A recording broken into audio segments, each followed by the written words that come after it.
Hello students, welcome to your economics class. আমি আজি Indian economic development unit 1-ৰ part ই ডিছকাছ কৰিম। আমি আমাৰ আগৰটো ভিডিঅ'ত ইণ্ডাষ্ট্ৰিয়েল ছেক্টৰ ডিছকাছ কৰিছিলোঁ। আজি আমি ষ্টাৰ্ট কৰিম উইথ ফৰেন ট্ৰেড বা বৈদেশিক বাণিজ্য। আজি আমি চাম যে প্ৰাক স্বাধীনতাৰ সময়ত ভাৰতীয় অৰ্থনীতিৰ বৈদেশিক বাণিজ্যৰ অৱস্থা কেনেধৰণৰ আছিল। We will today analyze the state of foreign trade of Indian economy during the time of independence, or you can say under the governance of British rule. আজিৰ ডিছকাশ্যনটোত মই এটা সংক্ষেপত বিৱৰণ আগবঢ়াম। প্ৰথমতে বৈদেশিক বাণিজ্য বা ফৰেন ট্ৰেডৰ, তাৰপিছত ইন ডিটেইল ডিছকাশ্যন কৰিম। বৈদেশিক বাণিজ্য বা ফৰেন ট্ৰেড মানে আমি কি বুজোঁ যে যেতিয়া নিজৰ ঘৰুৱা অৰ্থনীতিখনে পৃথিৱীৰ আন দেশসমূহৰ সৈতে লেনদেন বা দ্ৰব্য সামগ্ৰীৰ ক্ৰয় বিক্ৰয়ত লিপ্ত হ'ব, তাক আমি বাণিজ্যৰ নাম দিছোঁ। বাণিজ্যত প্ৰধানকৈ দুটা অংশ থাকে, এটা হৈছে এক্সপোৰ্ট বা ৰপ্তানি আৰু আনটো হৈছে আমদানি বা import. When a country is engaged with several transaction activities or buying and selling activities with the rest of the world, then it will be named as foreign trade. And foreign trade or trade used to consist of two parts in it. One is export and another one is import.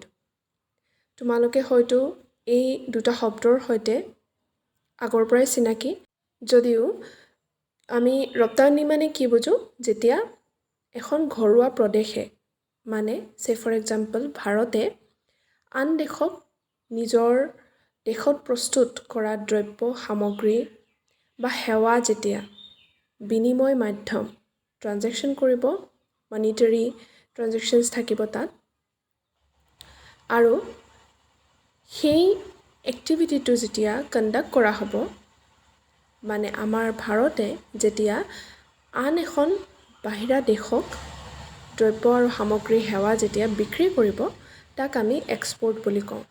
আৰু এক্সপোৰ্টৰ সৈতে উপাৰ্জন শব্দটো জড়িত হৈ থাকে। যেতিয়া আমি কিবা বস্তু এটা বিক্ৰী কৰিবলৈ যাম, তাত আমি ইনকাম ইন ৰিটাৰ্ণ গেইন কৰিম, ৰাইট? চ' গতিকে export means selling of our own products to the rest of the world, and it is engaged with income generation. ৰপ্তানি কৰিলে আমাৰ উপাৰ্জন হয় দেশখনৰ। Likewise, আমদানি বা import মানে কি? Import means when we will purchase any kind of goods, services or commodities, you can say, from the rest of the world. মানে যেতিয়া ভাৰতে বাহিৰা দেশৰ পৰা দ্ৰব্য সামগ্ৰী বা সেৱা ক্ৰয় কৰিব, তেতিয়া আমি সেই এক্টিভিটিটোক ইম্পোৰ্ট বুলি ক'ম বা আমদানি বুলি ক'ম। আৰু আমদানিৰ লগত এটা শব্দ জড়িত হৈছে, সেইটো হৈছে পৰিশোধ। মানে when we will purchase something, we have to give money in return. That means we have to pay for the desired commodity which we are purchasing from outside the country. So এই দুটা হৈছে ৰপ্তানি আৰু আমদানি, export and ইম্পোৰ্টৰ meaning. I hope তোমালোক সকলো ইয়াতে ক্লিয়াৰ হৈছে। এতিয়া আমি এই দুটা এক্টিভিটিকে আমি বাণিজ্যিক খণ্ডটোত অন্তৰ্ভুক্ত কৰা হৈছে, আৰু এই দুটা এক্টিভিটিয়ে আমি এনালাইজ কৰিম ভাৰতৰ অৰ্থনীতিৰ সৈতে।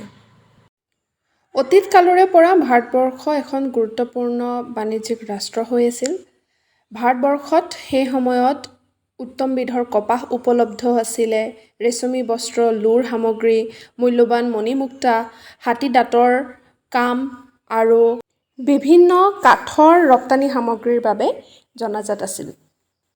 কিন্তু ব্ৰিটিছৰ শাসনকালৰ সময়ত আমাৰ বাণিজ্যিক সম্পৰ্কটো প্ৰধানকৈ ইংলেণ্ডৰ সৈতে হৈছিল আৰু আন কিছুমান প্ৰজাতন্ত্ৰ দেশৰ লগতে সীমাবদ্ধ আছিলে। We had trade relations largely with England and with other Commonwealth countries only. সেই সময়ত আমাৰ ভাৰতীয় ৰপ্তানিৰ উদ্ধৃতৰ পৰিমাণ বহুত বৃহৎ আছিল. We had a large export surplus.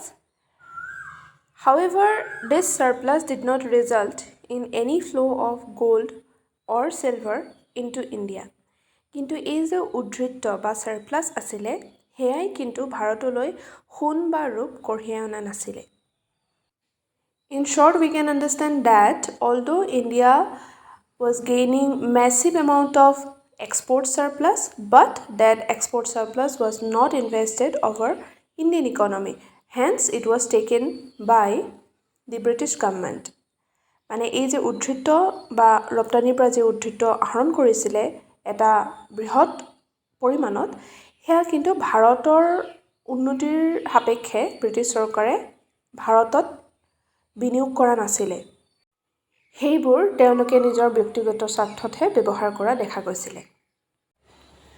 এই ব্ৰিটিছৰ শাসনকালৰ সময়ত ভাৰতৰ বৈদেশিক বাণিজ্যটোক আমি এনেদৰে সূচাব পাৰোঁ যে ব্ৰিটিছ চৰকাৰৰ যি উপনিৱেশিক নীতি আছিলে সেই নীতিৰ কাৰণে ভাৰতবৰ্ষ কেঁচা সামগ্ৰী আৰু কেঁচা সূতা, কপাহ, নীল, উল, চেনি ইত্যাদি প্ৰাথমিক দ্ৰব্যৰ বিশুদ্ধ ৰপ্তানিকাৰী হিচাপে ৰূপান্তৰ হৈছিলে আৰু কাৰিকৰী দ্ৰব্যৰ বিশুদ্ধ আমদানিকাৰীলৈ ইয়াক পৰিণত কৰা হৈছিলে.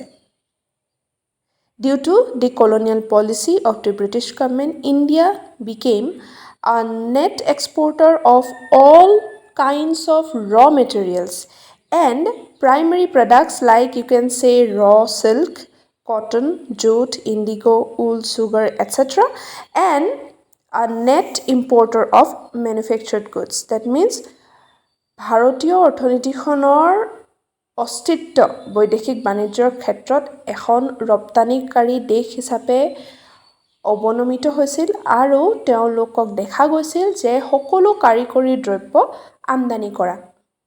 আৰু এই পইণ্টটো আমি অলৰেডি ডিছকাছ কৰি আহিছোঁ. ক'ত ডিছকাছ কৰিছোঁ মনত পৰিছেনে?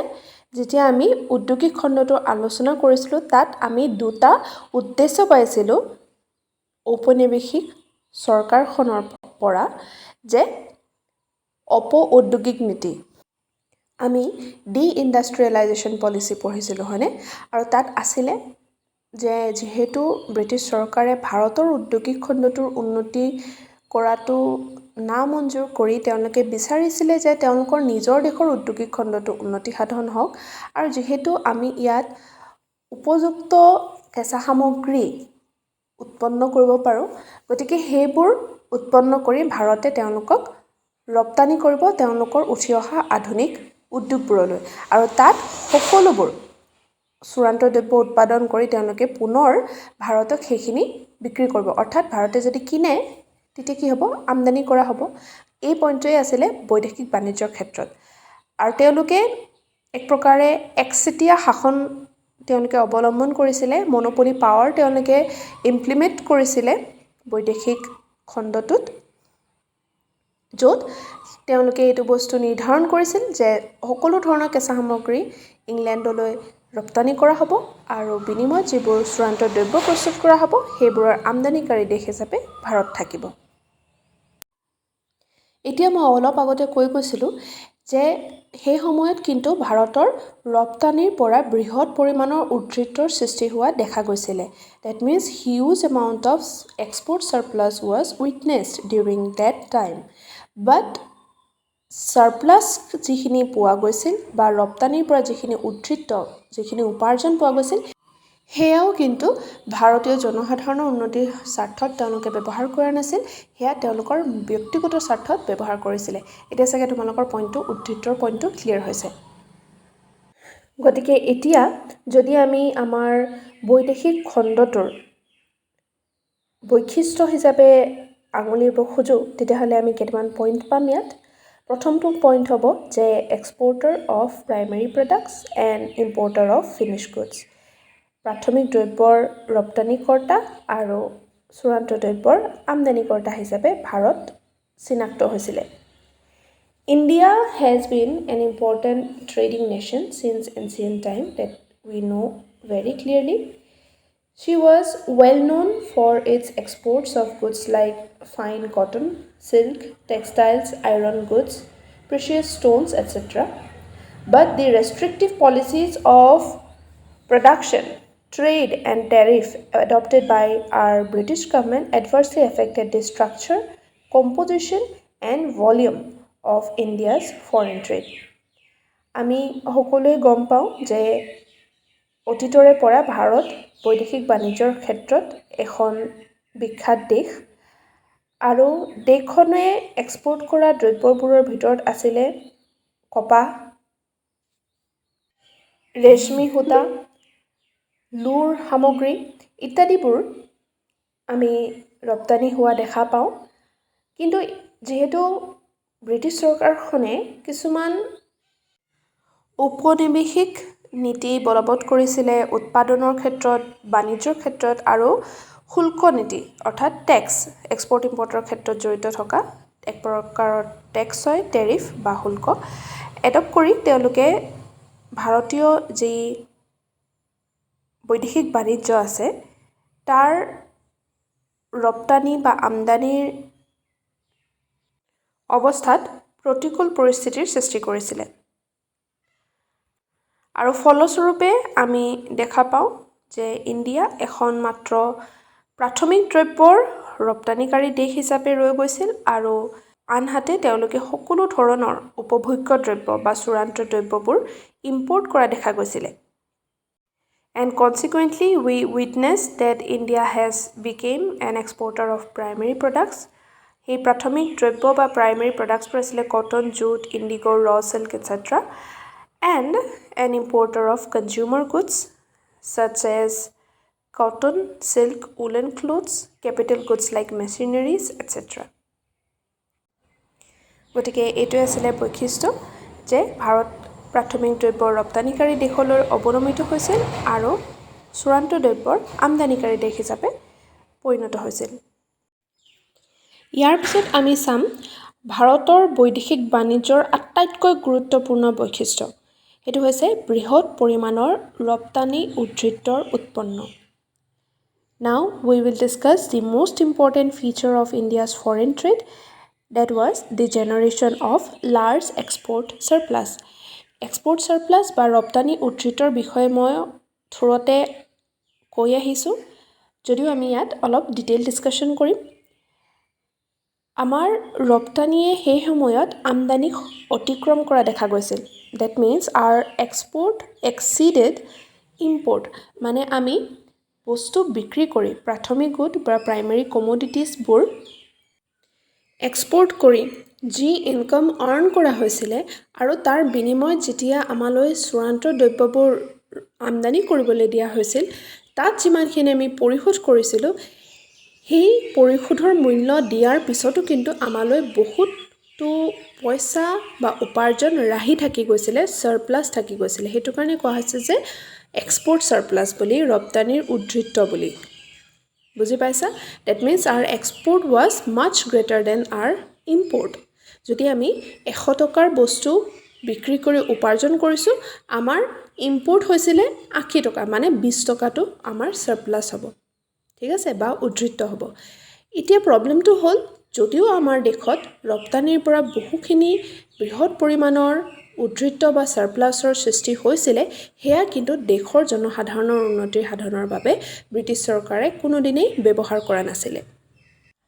আৰু এই উদ্ধৃত্তৰ ব্যৱহাৰৰ ক্ষেত্ৰত বা অৰ্থনৈতিক উন্নয়নত এই উদ্ধৃত্ত বা সাৰপ্লাছে যে উন্নতি সাধন কৰিব পৰা নাছিলে, তাৰ এটা কাৰণ আমি স্পেচিফিকেলি দৰ্শাব পাৰোঁ। সেইটো হৈছে যে ভাৰতৰ যিমানবোৰ অদৃশ্য বয়বস্তু, মানে সেৱাসমূহক আমি অদৃশ্য বয়বস্তু বুলি কওঁ, তাৰ যিমানখিনি লেনদেন আছিলে তাত ভাৰতে ঘাটিৰ সন্মুখীন হৈছিলে। Despite of earning a heavy amount of surplus over export, unfortunately the export could not result in economic development of the country. This was because India had a large deficit in the invisible items of balance of payment on current account. ইয়াৰ পিছৰটো point আমি চাম that is monopoly control of India's foreign trade. ভাৰতৰ বৈদেশিক বাণিজ্যত British চৰকাৰৰ একচেটিয়া নিয়ন্ত্ৰণ। একচেটিয়া নিয়ন্ত্ৰণ মানে একক মালিকী স্বত্বৰ অধীনত থকা যিকোনো সংস্থা বা বজাৰ ব্যৱস্থা বা ইয়াত চাবলৈ গ'লে বৈদেশিক বাণিজ্যৰ ব্যৱস্থাটো যেতিয়া একচেটিয়া মালিকী স্বত্বৰ অধীনত আছিল, অৰ্থাৎ ব্ৰিটিছ চৰকাৰে একচেটিয়া শাসন আৰোপ কৰিছিলে। ভাৰতৰ বৈদেশিক বাণিজ্যৰ ওপৰত ব্ৰিটিছ চৰকাৰৰ একচেটিয়া যে নিয়ন্ত্ৰণ আছিল, তাৰ উদাহৰণস্বৰূপে আমি ক'ব পাৰোঁ যে ইংলেণ্ডৰ পৰা ভাৰতৰ বিভিন্ন অংশলৈ চূড়ান্ত দ্ৰব্যবোৰ পৰিবহণ কৰিবৰ বাবে তেওঁলোকে ৰেলপথ নিৰ্মাণ কৰিছিলে। আৰু আনহাতে স্থলপথবোৰ তেওঁলোকে নিৰ্মাণ কৰিছিলে ভাৰতৰ বিভিন্ন অংশৰ পৰা ইংলেণ্ডলৈ কেঁচা সামগ্ৰীবোৰ উলিয়াই নিবৰ বাবে। গতিকে এইটোৱে হৈছে একচেটিয়া নিয়ন্ত্ৰণৰ এটা উদাহৰণ। ইয়াৰ উপৰি একচেটিয়া নিয়ন্ত্ৰণৰ ক্ষেত্ৰত ক'ব পৰা যায় যে 1869 চনত যেতিয়া ছুৱেজ খাল মুকলি কৰা হ'ল, ই ভাৰত আৰু ইংলেণ্ডৰ মাজত হোৱা বাণিজ্যৰ বাবে পৰিবহণ ব্যয় বহুগুণে হ্ৰাস কৰিছিলে। আৰু এই পথটোৱে আফ্ৰিকা মহাদেশৰ সীমাৰ মাজেৰে নোযোৱাকৈ ভাৰতবৰ্ষ আৰু ইংলেণ্ডৰ মাজত প্ৰত্যক্ষভাৱে এটা ডিৰেক্ট জাহাজ চলাচলৰ সুবিধা দিছিলে। ছুৱেজ কেনেল বুলি কোৱা হয়, তোমালোকে হয়তো জানা 1869 অ'পেন কৰা হৈছিলে। আৰু ই যিটো বাণিজ্যৰ বাবে পৰিবহণ ব্যৱস্থা বা পৰিবহণ কৰিবৰ বাবে যি খৰচ বহন কৰিব লগা হৈছিলে ইংলেণ্ডে, সেয়া হ্ৰাস কৰি পেলালে আৰু ই এটা ডিৰেক্ট কানেকশ্যন ফৰ্ম কৰিলে ইণ্ডিয়া আৰু ইংলেণ্ডৰ মাজত, যাৰ ফলত তেওঁলোকে এতিয়া আফ্ৰিকা মহাদেশ হৈ ঘূৰি আহিব লগাত নপৰে। ঠিক আছে, গতিকে এই তিনিটাই পইণ্ট আমি স্পেচিফিকেলি পাওঁ ভাৰতৰ বৈদেশিক বাণিজ্যৰ ক্ষেত্ৰত। আৰু ইয়াৰ পিছত আমি ইণ্ডিয়ান ইকনমিক ডেভেলপমেণ্টৰ নেক্সটটো ভিডিঅ' আমি ডিছকাছ কৰিম। So' till then stay healthy. Thank you students.